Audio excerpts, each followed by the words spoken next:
few years ago, I remember telling one of my best friends that my favorite emotion was nostalgia.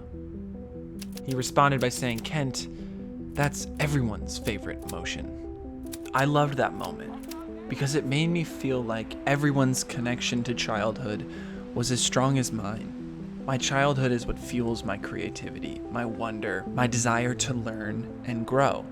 Through the good and the bad, I wouldn't be who I am without it, and I lean on the things that I learned and loved to create. I'd like to tell you a story of one of my favorite moments from my childhood, and maybe, just maybe, this video might help you reconnect with yours.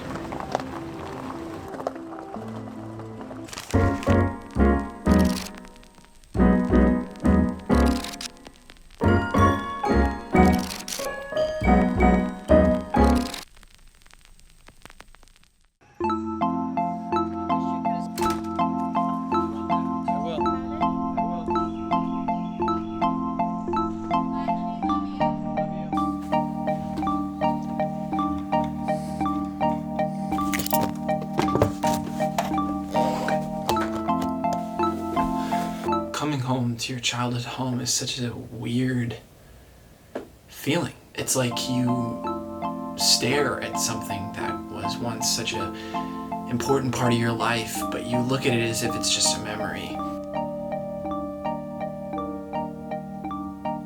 I wanted to tell a story about my hunt for a deeper find, a real gem from Kent's childhood. I went down in my basement, first without shoes on, and then that was a mistake because basements. And so I put some shoes on and I started digging through some old Kent boxes. What I found was completely unexpected. It was my childhood Winnie the Pooh toy. This huge rush of memories came back, and my most cherished one involved Winnie the Pooh. Every night my parents would read me a story, and I loved when they would read Winnie the Pooh. Especially because, and I don't remember which parent it was that did this, maybe they can remind me, but when they would read Winnie the Pooh, they replaced Christopher Robbin's name with mine. And so the stories were always Kent and Pooh. As adults, nostalgia is so much more than just a smile. It's a whole body experience. It's completely unexplainable, the power it has over us. It can boost our self-esteem. It can brighten our whole day. It's a connection to the younger version of ourselves, a version of you that was innocent and loving and joyous about the smallest things. That bridge to my childhood, that nostalgia, to me is so spiritual. It's fundamental to what I believe. That joy that I experience when I think about young Kent, I cannot pinpoint what that is. What is it about reading bedtime stories? I certainly wouldn't really enjoy that now. I just scroll TikTok. What was it about play dates, coloring books, first grade? When I can't figure it out, to me, that's my proof that there is a higher power. Because it just is, and it just existing is beautiful. It's so beautiful, and we cherish that, and we're lucky we have that. For me, it's just another reminder, hopefully daily, and a way I can connect with my creator. I wonder what that did to the imagination of young Kent, of experiencing all of these stories as if it was him, like Winnie the Pooh and his blue balloon.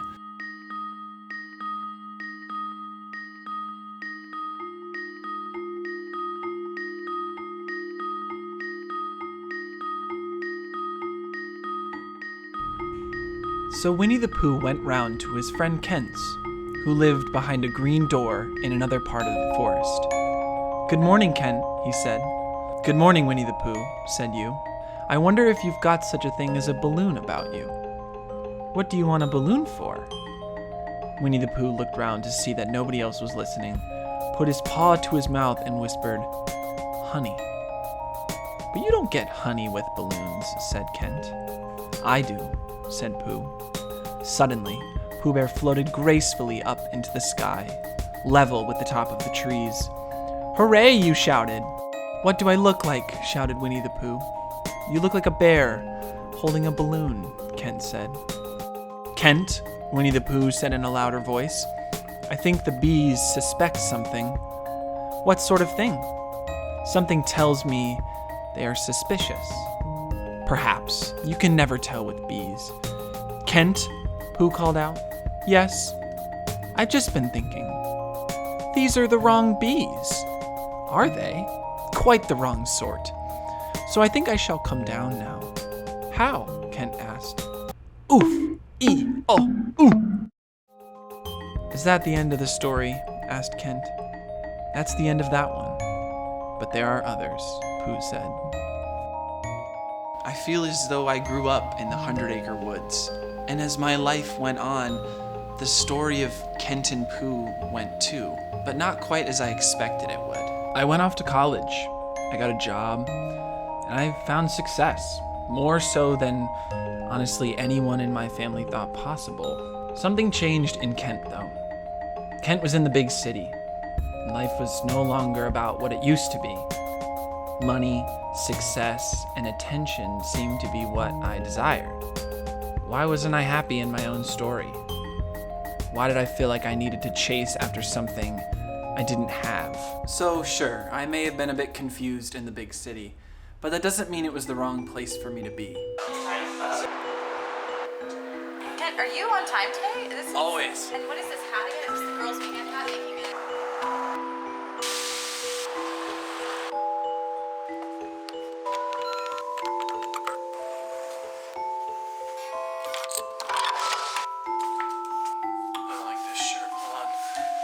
Through all my twists and turns, there was one person who was there for me. Jamie. Oh, did you lick me? Ignore how janky this is.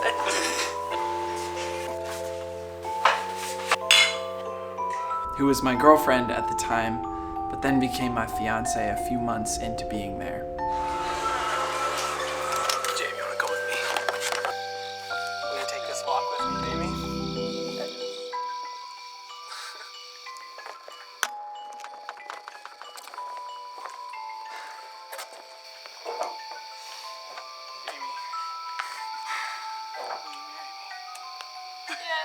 Yes, thank God.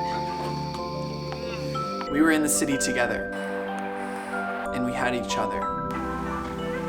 And we learned what we liked and what we didn't like. Jane, do we want to explain what's kind of happening right now? Turns out we don't have service, and the visitor center is now closed. We have no idea what to do. And we're like 6 miles away. Or stuck, mostly. Yeah. We're gonna go ask those cops, even though they're arresting someone right now, if they can help. Shoot, are they leaving? We may have to resort to hitchhiking. And we so quickly became this team, this unstoppable force, taking on the world together.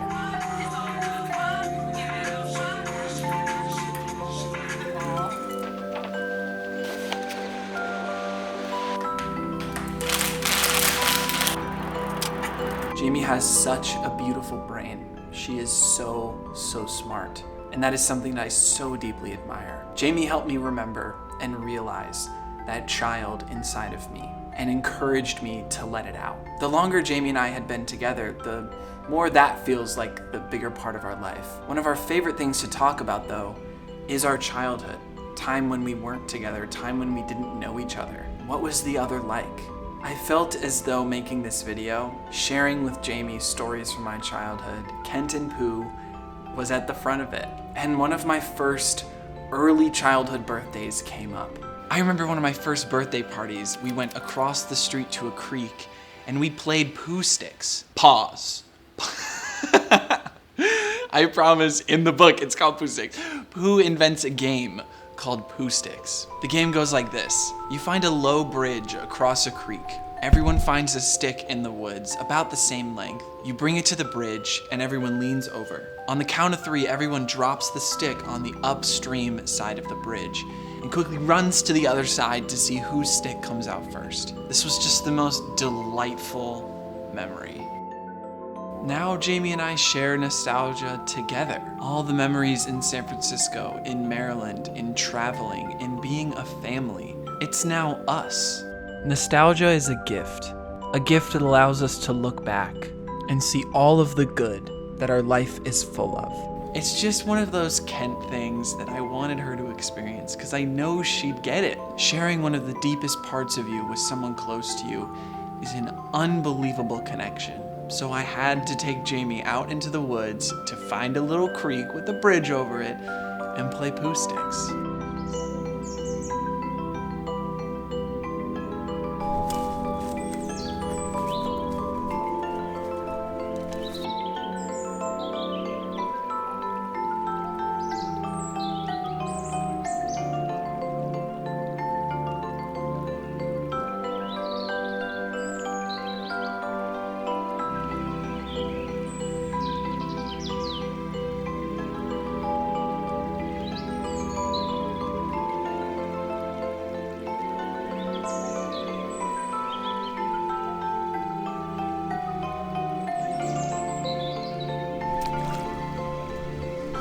So how does Kent and Pooh live on? How do I use this as a daily reminder? The only way I can think is to keep telling the story. But instead of Kent and Pooh, there's a new main character.